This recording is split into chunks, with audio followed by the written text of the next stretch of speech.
Hi, I'm Lori Clayton, and I'm the Gammill Dealer, one of them on the East Coast. We have 7 states that we're a dealer for. And I've had a lot of people ask me, how do I load? So I call this Loading Lori's Way. Now, of course, it's not the only way to load. There's as many ways to load as there are probably machines available. But I found with all the quilts that we do, which are quite a few, we usually have 3 machines running most of the time, Statler machines, that we needed to learn how to load quickly and precisely. Everything needed to be accurate, and I didn't want to spend time trying to center everything. So I found this way that works for me, and it doesn't always work if you have a quilt that's directional and a design that's directional, which is rare. And if that happens, then you have to turn it around and load on raw edge instead of the way that I'm going to show you. So the first thing I want to do, I'm leaning more towards layman terms, people who are just getting their machines and don't feel comfortable with loading, so they needed something to look at and follow through. So I'm going to start out with that. I have a 14-foot table here. It's a pivotal access table. And right now I have it at the pivot, and I like it better this way because I have more distance between my my pickup bar and my top bar. So my head has a little more distance here to work with, so I leave it in the pivotal point. I also base my entire quilt down and then go back in and quilt it, but I'm going to show you how I do that without getting any pleats in the back of the quilt. So let's start out talking about the actual table first. On the back side of the table, we have the pickup bar. And usually it says pickup on it. And then on the front side of the table, we have our belly bar. Then we have a small bar in the center. And then we have our top bar. And on those we have leaders. This particular table has zipper leaders on it. They don't come with zipper leaders, but you can order them. And I love the zipper leaders because if I had a baby quilt, and I had a custom on here, and I needed to throw that baby quilt on quickly, I could zip off the custom and then add that baby quilt quickly and get it done. I don't use the backing bar, and that's further down, and it's got plastic on it down here. I have found that it just takes too long and to load with that backing bar, and I do it accurately without it. So the first thing I'm going to show you is I'm going to bring my leader, which is on my top bar, and I'm going to bring it up over this small bar. It's going to go between the small bar and up and over the belly bar. Okay, so I'm going to go down here on this end of the table where the wheels are, and I'm going to unlatch. Now there's a little latch here and there's a gear. So if I flip the latch forward and roll this, my leader is going to come out. Okay? Now if I roll it too far, I have it taped on here. This is way too far. We don't want to ever be able to see that tape. There's plenty of leader on here without ever seeing that tape. I just wanted to show it to you though. So I'm going to latch this off and see if I have enough room. Remember, I'm going over the small bar and then back over the belly bar. So I need a little more. So I'm going to go through the center. And I'm going to pull it out. And I'm going to hold it with my clamp. Just going to put my clamp here to give it a little bit of holding. And then I'm going to go down and pull the whole thing through. Now it's really important you keep your wrinkles off from your leaders, because if you just allow them to get on there, they'll be permanent and you won't be able to get them out after a while. The newer ones, it takes a couple months to get your newer leaders to work well for you. And this is not a very old table, so I'm still working with these leaders a little bit.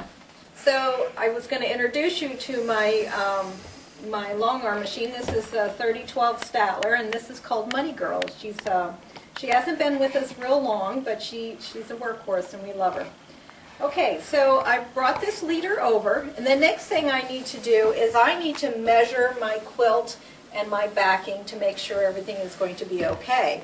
And I'm going to show you this part of it because now that I have this here, this is a great place to measure my quilt. I don't have to have a big table to do that. So I'm going to go ahead and get my quilt, and I'm going to lay it over top the table, right here. Okay? Just going to set it out. Now another little tool that's great for us quilters is something that's called a Fat Max tape measure. And the reason that this Fat Max tape measure is so nice is that we can use it by ourselves without two people here, because it'll stretch out 11 feet without bending. So I'm going to go ahead and measure my quilt to make sure I know it. So it's 79 inches. So I have that part, and then I can just flip it around and then measure the other side.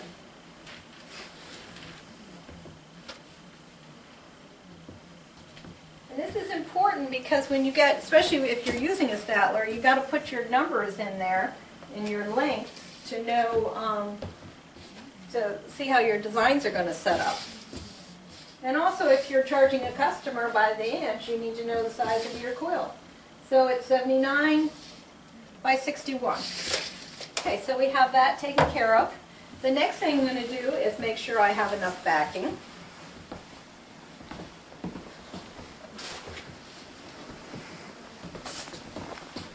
Alright, so I'm going to lay my backing on here and measure my backing. Of course, I've already done this, so I know that I have enough. But for your purposes, I'm going to measure it again. See how easy this Fat Max is? It just allows me to do this by myself, so that's 72 and a half.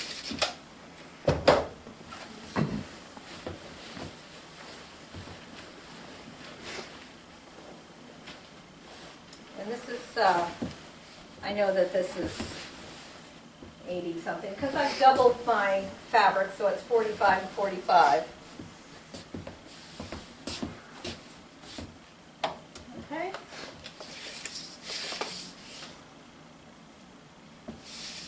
So we have 87 and a half inches. So there we go.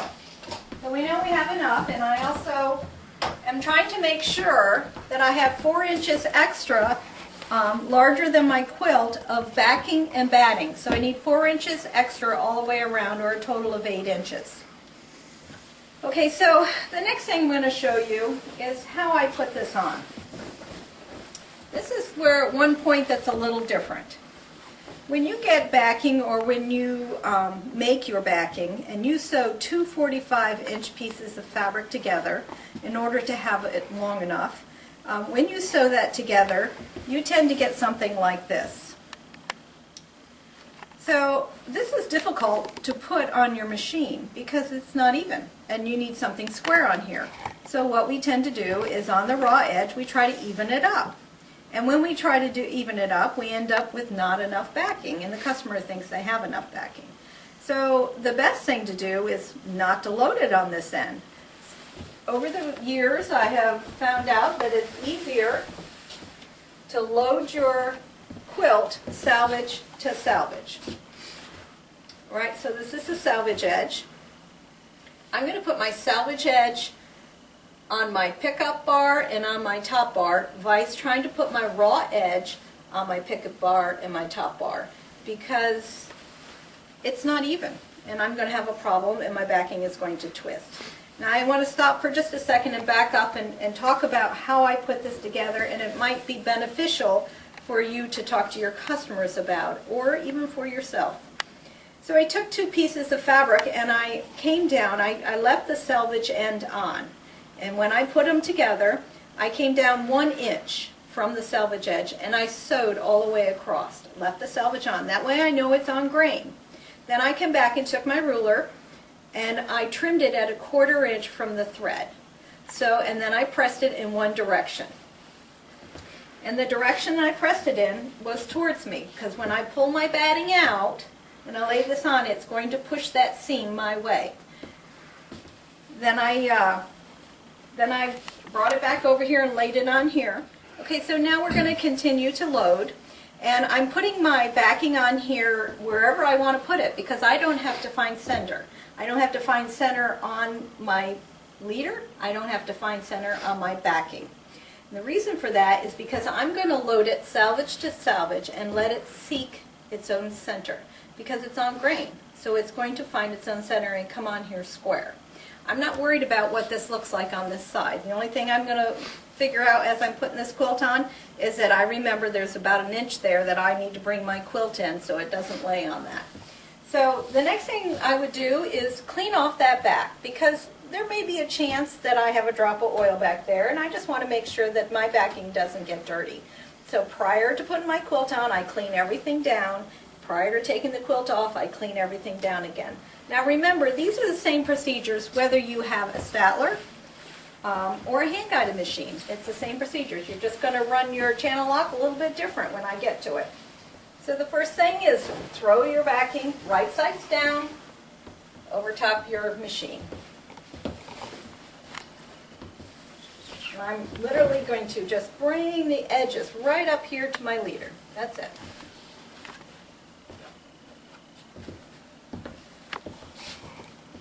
Okay, we'll take care of that in just a moment.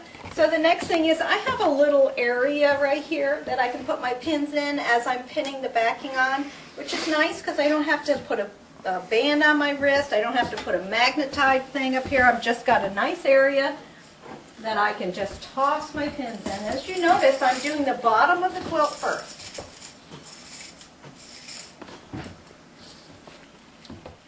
So one of the things that you may fall into is that what if your quilt is much smaller than two pieces of fabric put together, which for this one was 87.5 inches.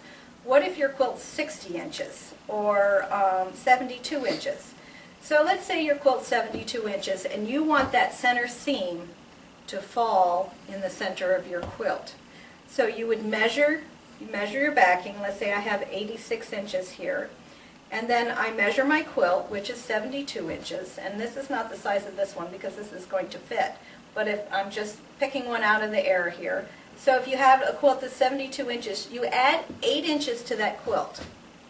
That would bring it to 80 inches. Now, after that, you need to put that 86 inch or the 80 inches onto your 86 inches, but if you start at the top and you bring it down, your center is not going to be in the right place. So if you take that 72 of your quilt, add the 8 inches, you get 80 inches. Take that 80 inches out of the 86, it gives you 6 inches. That's 6 inches of extra backing. You don't want it all on the bottom. You want to split it. So take that 6 inches, divide it by 2, and that gives you 3 inches left over. What you would do is go to the top of the backing, come down, clip it at 3 inches and rip it across. And after you rip it across, anytime you rip fabric, if you take a little nip in that fabric, so anytime that you rip fabric, and I'm just using this as an example, I clipped it and then I ripped it, you're going to get fraying, okay? And fraying in the seam is a little bit stretched. If you want to press it out before you put it on here, you can. But also if you take a little clip right in the corner, right where you ripped it, and you take a clip, and then you take that last piece off, it will no longer fray on you. So you don't have a bunch of threads while you're trying to load your quilt. So clip and rip, and you would do that at 3 inches if you needed to. For this particular quilt, it's going to come about in center, and I'm not going to have any difficulties making sure that my quilt is in center. Alright, so now I'm going to go ahead and start pinning this in, and I'm just going to pick a place somewhere in the center. I don't care where it is. I just laid this over here, I didn't measure anything, and I'm just going to go in here and go, okay, I'm going to start pinning right here. So my pins go in, and I'm right-handed, so I'm going to push them to the left, the points to the left. But my pins go in 1/4 inch from the edge of my leader. 1/4 inch from the edge of my leader down, and about 6 inches apart. And this is called pin basting. So I'm using corsage pins, and I'm coming across, and I'm going to pin baste. And I start from the center and come over to the left, and then go back to the center and go to the right. And the purpose of that is so I don't get loops in the center somewhere, and then I have to take all the pins out. So instead of just pinning wherever, I kind of do it in a sequence. So if I did have a loop, I don't have to go all the way through here. I'm worried about that. Now when I get to the end, I want to make sure that that last pin is holding that piece on the end, because that's where the pressure point is, and it's going to pull the most right there. You're going to have the most tension on the corners. All right, so I'm coming across, and I'm still pin basting about every 6 inches. on the leader side. I'm not pinning on my backing, I'm pinning on the leader side. If you pin on your backing on this side, you're going to get a roll in your fabric. It's going to take up more fabric, and then you'll have also a roll there. So pin your leader side. All right, so there's my pin basting, and I'm going to come back to the center somewhere, it doesn't matter where, and I'm going to start filling in, just like that. I'm going to fill in, I'm going to fill to the left and fill to the right. All right, so I've got all my pins in, and they're about 1/4 inch from the edge, and they're nice and even. Now, if one of them had too much space in it, I picked it up and moved it back a little bit. You know, when I put them in for 6 inches, if it didn't allow me to have the right spacing, I just picked it up and moved it. It's important not to put them too close, because then you're going to get ripples along the edges on both ends, and that might also transpire over into your quilt, and you'll get ripples in your quilt. So if they're too close, you get ripples. If they're too far apart, that when you have your quilt on here, you're going to get a pull in here. So I try to put them end to end all the way across, okay? And these new ones, they're harder to do, but in about a month they'll be really soft and you'll be able to get those pins through there with no problems at all. And I have found, I bought pins all over the place, and I have found that the Gammill pins don't bend, or don't bend as much as anything else that's out there. Okay, so now I'm going to go around to the back side of my machine and pull that out and get ready to do my back. Okay, so the next thing I'm going to do is I'm pulling this all the way out, nice and straight. Remember, it's going to seek its own center. So I just pulled it out and laid it right over top my pickup bar, okay? And it's nice because the weight of it, I let it right to the floor. I just make sure my floor is clean so I don't have any little tiny threads and I'm picking up on somebody's quilt. Okay, so now I'm going to come to this side, and a couple things here that are pertinent to what I'm doing is I'm going to try to make sure that I keep that backing as taut as possible without stretching it so it doesn't pleat. So in order to do that, I need to make sure that I don't let it droop. And so I'm going to roll this now over onto my top bar. I'm going to roll it. And while I'm rolling it, I'm paying attention to the back side of this. And as soon as it comes up over top of my track, I'm going to stop rolling. And as you see, look how nice that seam's coming across. Nice and straight. I'm having no problems. I haven't had to measure. Nothing whatsoever. It's rolling on there just beautiful for me. And it's just now coming over the side of the track. So I'm going to stop. It's nice and taut on there. And I'm going to go to the back now. Now that my backing is over the side a little bit, I need to pull out my pickup bar. So I'm going to unhook it. And I'm going to pull it out to just past my track. And I'm going to hang on to it and then pull out the leader. I want to make sure there's no little kinks in there because I'm using this leader to guide me in whether this is going on straight or not. So I've got my leader out and now I'm going to push it in, and I have two guides here that I'm going to use.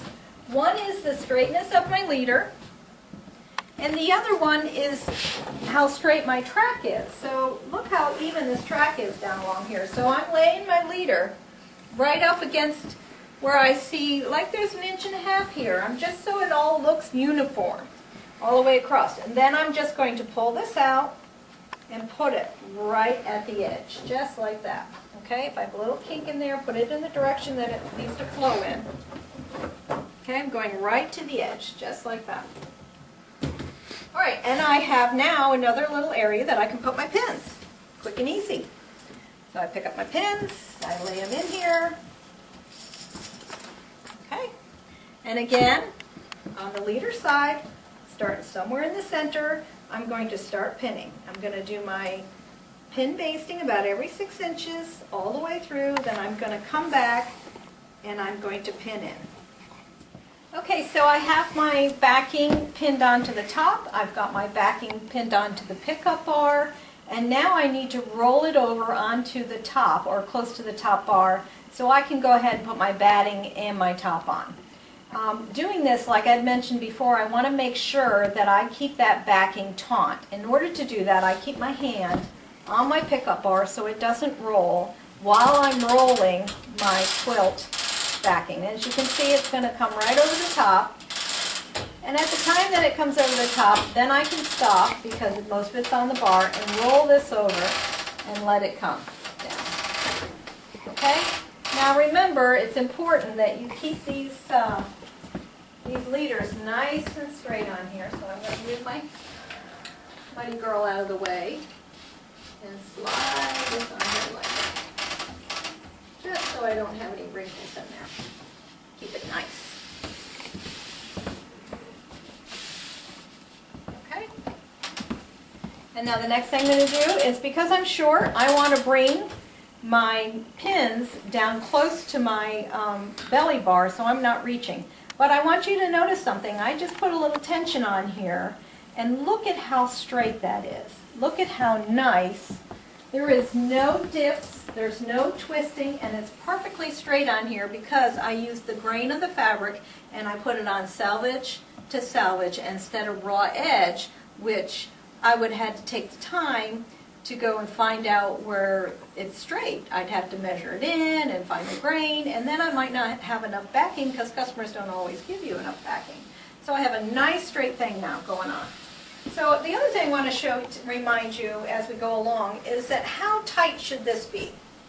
We don't want this too tight. If we make this too tight, we're going to have problems with skip stitches, broken threads, just about anything. You're going to also have, if you put your quilt on here and you sew your quilt out and you've got your backing too tight, it's going to be beautiful on here. When you take it off, your quilt's going to squeeze in and it's going to have bumps and wrinkles all over it because you had your backing too tight.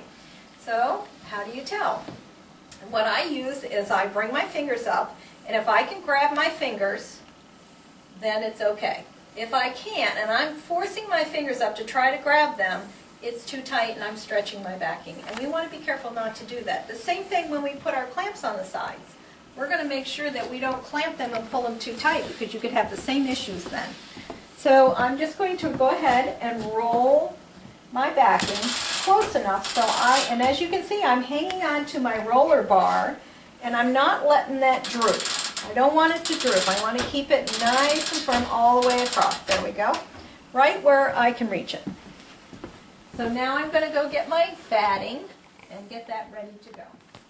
Okay, so I've added my batting to my backing and I brought it up to the pins. I don't usually like to cover the pins because I want to see where they are so I don't run over them, okay? But anyways, I brought it right up here and I trimmed it so it fits. I don't like extra batting on. If you have extra batting more than your 4 inches, especially on one side or the other, it may twist or turn your fabric a little bit and your designs may not lay in as nice as you'd like them to. So try to keep it uniform if you can. So I cut it to fit and I'm going to have my extra 4 inches on the end after I load my quilt. Next thing I need to do is put in a channel lock sewn line on with my regulated stitch all the way across. So I have something to put my quilt up to. So one of the things that's really important is that you always bring your bobbin thread to the top, always.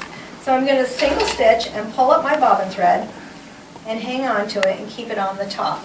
Because we have a lot of wheels and we have a belt. Now that's just for this machine, but a hand-guided machine also has wheels and it has a cross track and you may get threads caught up in there, and you know, if you take care of your machine real well, keep it clean and the threads off, and it'll last your lifetime and probably your kids and grandkids.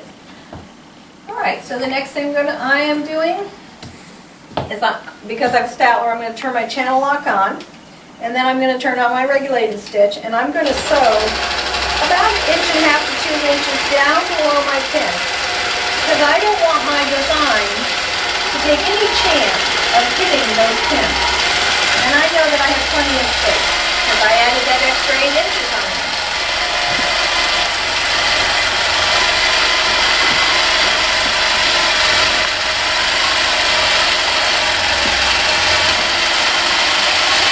This batting that I'm using is called String Cotton.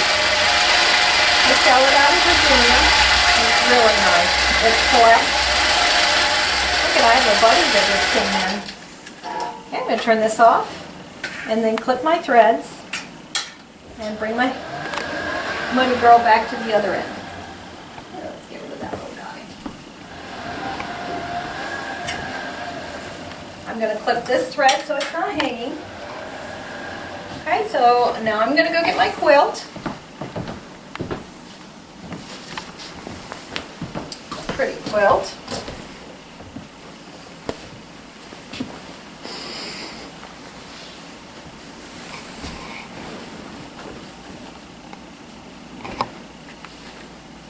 Try to keep your floors nice and clean because, you know, your quilt's going to be on the floor, your batting is on the floor.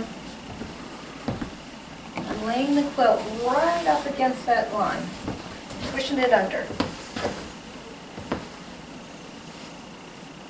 And we actually had snow today in Virginia, and I wore a different pair of shoes in so I wouldn't get the floors all dirty where I have my quilts. I changed my shoes when I got here. All right, so we got that on. It's right up to the line. All right, here's my line, and I put my quilt right up to it. Now what I need to do is I need to baste across the top, and after I baste across the top, we're going to roll it. It looks like I let my thread come out of my needle, so let me put it back in there. I'm going to take a single stitch, pull up my bobbin thread. I'm going to tie off on my batting. So I'm just holding this down and I'm tying off on my batting. I try not to put too many knots in a customer's quilt. Now I'm going to baste less than 1/4 inch all the way across. And I'm basting a little bit different than most people do if you have a statler. I just hold my single stitch down and guide myself in the regulated mode so I have a laser. For people that are hand guided, you can do in the basting mode and set it about, I like my basting across the top to be about 1/2 inch, and when I baste at the belly bar I try to baste about 1 inch because that stitch is going to come out and I don't want to have to be pulling on it. So I'm going to go ahead and tack this down, and then I'm going to stitch across less than 1/4 inch. Now, as I'm going across here, if you notice my hand positioning, now I'm right-handed, so I cross over, and it may not work for you, but the main thing is this hand. I have, on this hand, I am putting pressure behind the direction that my head is going in, or my foot is going in this direction, so my pressure is behind it. And if you notice, if I have a loop here, a bump, if I push here, see it nice and even? But if I push here, I'm going to get more bumps. So always put your hands behind.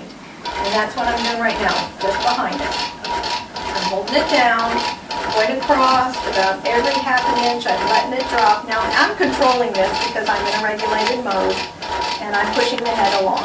And by holding my regulated stitch down, my single stitch, it's just dropping a stitch, and I'm moving it along at the pace that I want it at.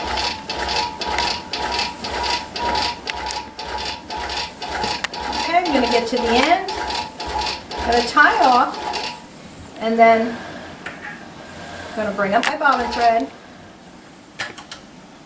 and cut it off. And then I'm going to go back to this side, cut this thread. Isn't this fancy? We put magnets on the end of our lights to hold on to our scissors so we don't lose them, because you know you're always losing your scissors. Alright, so again, I'm going to keep tension on the back as I'm rolling this up, and then I'm going to baste down one side across the belly bar and then baste up again. I'm going to let this loose, but I'm not letting my quilt fall. I'm holding tension on my roller, and then I'm going to roll this one, keeping my leaders nice and straight on there. So if I see down at the end of that 14-foot table, I see a little roll going on, I'm going to stop it. Just go down there and fix that little roll, because we don't want that there.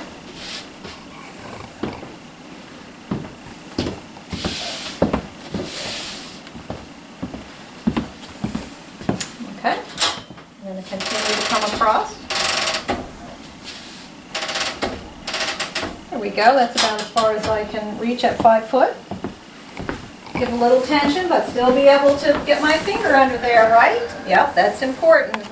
Now, at this point, I'm going to take my quilt and I'm going to roll it up to my pickup bar, but I'm not going to throw it over the pickup bar because I may have something back there I don't want to get in, like a drop of oil.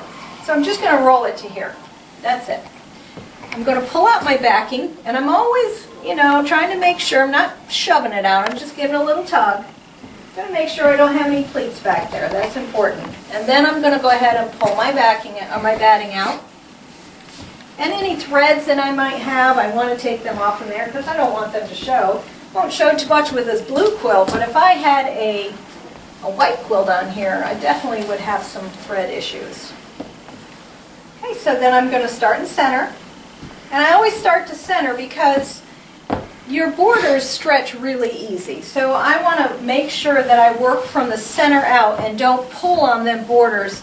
I'm over here, I'm just going to ease them on out without pulling on them. Okay? You notice that I keep pushing that quilt up underneath so I'm not walking on it. I want it to stay up underneath. Here we go. So at this point, I do a couple things because I want to make sure that as I'm going along that my quilt is staying in the center of my back. And I don't want it to walk to one side or the other. And if you're right-handed, you tend to pull to the right. Left-handed, you tend to pull to the left. And when you get done, you wonder why one design is way out here and the other one has walked across. And normally it's because your quilt has not been put on the frame straight. Now, right now it looks straight, but as I'm rolling, I'm not going to be able to keep track of that little bit of movement that's going right or left, and mine tends to want to go right. So I've used something that's called a pink tape. Okay, so this is a pink tape, and it's probably not what they call it, that's what I call it. It has numbers on it and it has slides. And these little slides are what I use. I don't use the numbers, I just use the slides to show me where I am. I took my pink tape and I sewed a piece of Velcro to it, just like that. So that way I can hook it on the end of my machine. So I'm going to put this one over here. And this one is really long because I have a 14-foot table. So I'm going to put that on the edge. And this is going to stay on here until I'm done loading this quilt, okay? I'm going to move it all the way across, nice and flat, right here towards my belly bar, so it doesn't get in the way. Now I'm going to take these slides and I'm going to move them right on the edge. I'm going to have one there, maybe one here. So as my borders come in, if that's where I want them to be, the next roll, I'm going to make sure they're still there. I might find a center point. This is a center block, so I'm going to put one on those center blocks, maybe right there. And then come over again and put one on this border. So when I roll next time, I can make sure my quilt is going to stay centered on here. Right? So now I'm going to baste the sides. I'm basting across the belly bar and basting back up, and people say, well, why do you want to baste across the belly bar? If you are rolling this up under here, and I'm going to do the whole quilt, if you roll it up under this bar, it's going to shove the center of your quilt down. It won't shove here and here because it's stitched down, but it's going to shove the center of the quilt down, and when you get to the bottom, you're going to have a smiley face. So every time that section is going to go up under the belly bar, you should put a belly bar stitch in there. If it's not going under the pickup bar, then you don't need a belly bar stitch. So that means if I get to the end and I don't see that it's going up there, I don't have to worry about it. I'm tying off. And then I'm going to come down less than 1/4 inch, so I don't have to take this out. Now, as you notice, my pressure is behind again. I'm pulling and pushing. So I don't have any wrinkles on the edge of my quilt. Okay? So when I get down here to the belly bar, and I can't go any further, I come out to the left and I take a few stitches. And the reason for that is when I take this belly bar stitch out, I don't want it to unravel all the way up. So I'm going to tie a knot over here. And then I'm going to come across. Now I'm moving my head faster across because I only want a 1-inch stitch in there, not a 1/2 inch stitch. As you can see, I'm hesitating a little bit as the needle drops so I don't damage my quilt. Tying off, and I'm going up. Okay, and this time my pressure is behind it because it's going in this direction. So it's always behind the direction that my head is going in. Less than 1/4 inch. I'm pushing down and out. Okay, and I'm not putting pressure on this belly bar. I am just sitting there. No pressure on the belly bar. Tie off, pull your head towards you, grab your top stitch, single stitch, and there's your bottom stitch. Okay? Your bottom is there. All right, then I'm going to go ahead and move this over. I'm going to cut this thread that I have hanging up here. Really important to get them threads up. And then I'm going to roll the quilt. And again, when I roll the quilt, I'm going to keep tension on there so I don't have a backing that's going to loop on me. So here we go. And I'm going to roll it to about where my belly bar stitch is so I can get my head. There you go. Now, as you can see, that sometimes you get a little ripple here. Just a little ripple. That's fabric that needs to stay there. If you didn't have this here, the belly bar stitch here, when you pull this out, that ripple would be down here and then you'd have a problem. Okay? So now I'm just going to pick up my quilt again, pull out my backing, make sure I don't have any ripples or any pleats, pull out my batting. Okay? And then start in the center like I did before and get my quilt nice and straight. Okay, flip that back over where it's supposed to be. Set my slides where they're supposed to be. And I'm always picking threads off quilts. I think all quilters are. There we go. Okay, now I go ahead and start my stitch again. I get that basting stitch. I take a single stitch, bring up my bobbin stitch, tie off. I'm tying off again on my batting, not on my quilt. Come over and start. Okay. So whatever way you do a basting stitch is fine. I just do mine this way, probably because, you know, we all get stuck in a way we like. Tie off, come across. And I'm going to hesitate as that needle drops.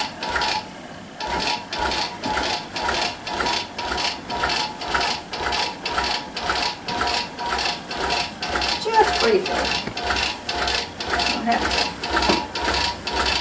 Okay, right to the edge, tie off, come back, and go up. And here and again, I'm pushing out and down towards me.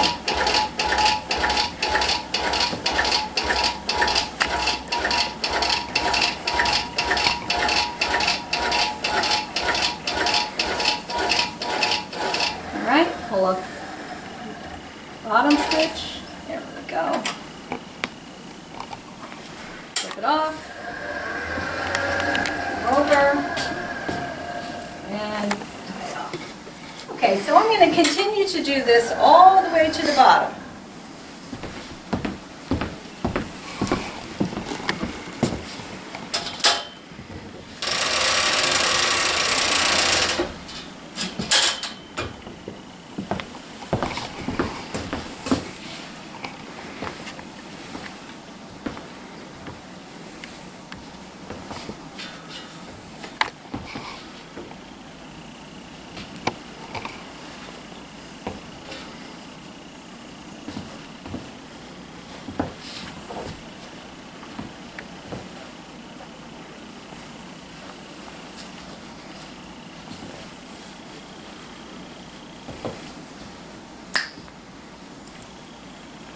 Okay. Alrighty.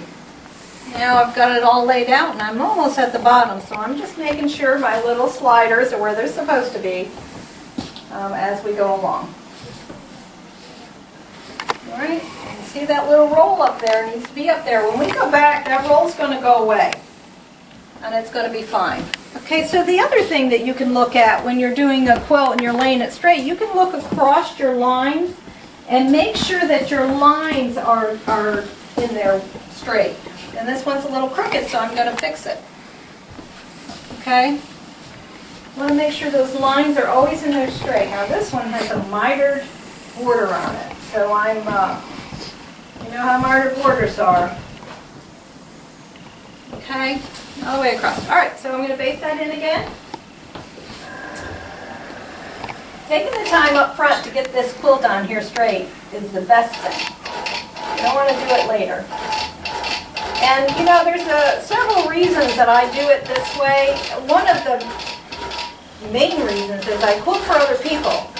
And I want to know that when I get to the bottom, And I don't have a problem. I don't have 4 inches of border, and we all know what happens when you have 4 inches of border. You end up having to take bleed. So this allows me to juggle that extra border that someone may have, or extra amount of quilt that they have in there that's not straight. So it gives me a chance to do that. And also allows me to make sure I have enough backing, enough batting, and then when I go back up to the top to quilt, I'm ready to go. I don't have to do this later. I also don't have to sew in one row and realize I'm having a problem and rip that whole row out, because I already know what kind of quilt I'm going to have because I've already been there. I already went to the bottom and looked at it. Okay. As you can see, I'm still clipping them threads, making sure I'm keeping my machine nice and clean. Don't have anything hanging from the bottom. Now I'm getting ready to go to the bottom, so I'm going to take this off now. I don't need it, because I pretty much have my quilt on here straight.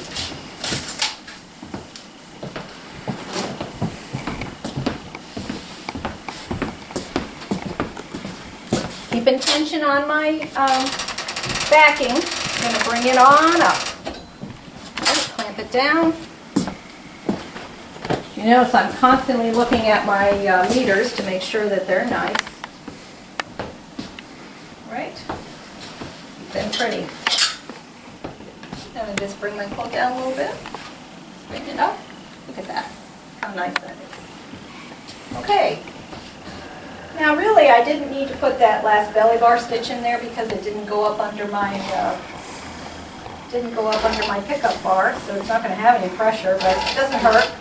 Sometimes it's easier to put it in than it is to stop, tie off, go to that end, put your next basting stitch up the side. Okay, this point right here, I use my clamp. It's the only time I use my clamp when I'm loading a quilt. And the reason I don't use them while I'm loading is that you will pull too hard and you will get a ripple right along the entire edge of your basting stitch if you use this clamp the whole time. I use it here for a third hand. What it does for me is it holds this in this direction, so because it's a basting stitch, holds it so the quilt's not shoving in that direction. I don't have to sit here and hold this and try to do this at the same time. Okay, so now I'm going to come across, and this time I'm pushing down and out in the opposite direction.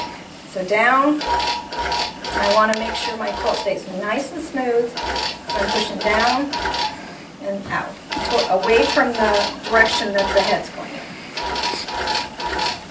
Okay, pull it down.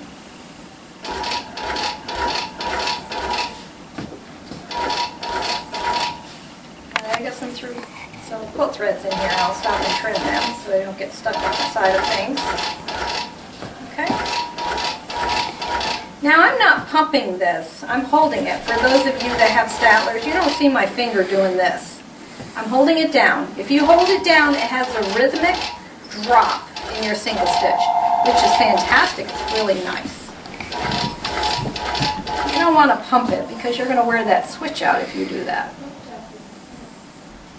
I don't think it was meant to pump it crossed. Okay, tying off, going up. And again, my pressure is on this side and I'm pushing out.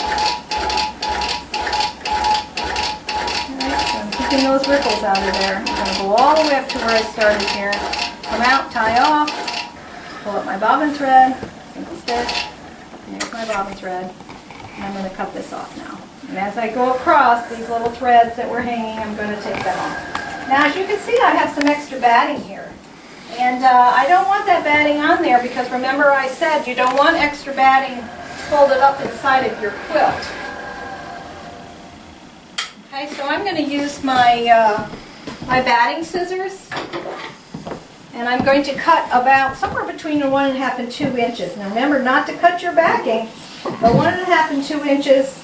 I'm just going to cut this across because I don't want all this bulk left in here. And looky there, I have a nice quilt loaded. I'm going to roll it back up, and they're going to be ready to put some designs on this and quilt it. Okay, so here we go. All right, drop this off. Now I'm going to go back the other direction, and you're going to see that those little bubbles down there are going to go away.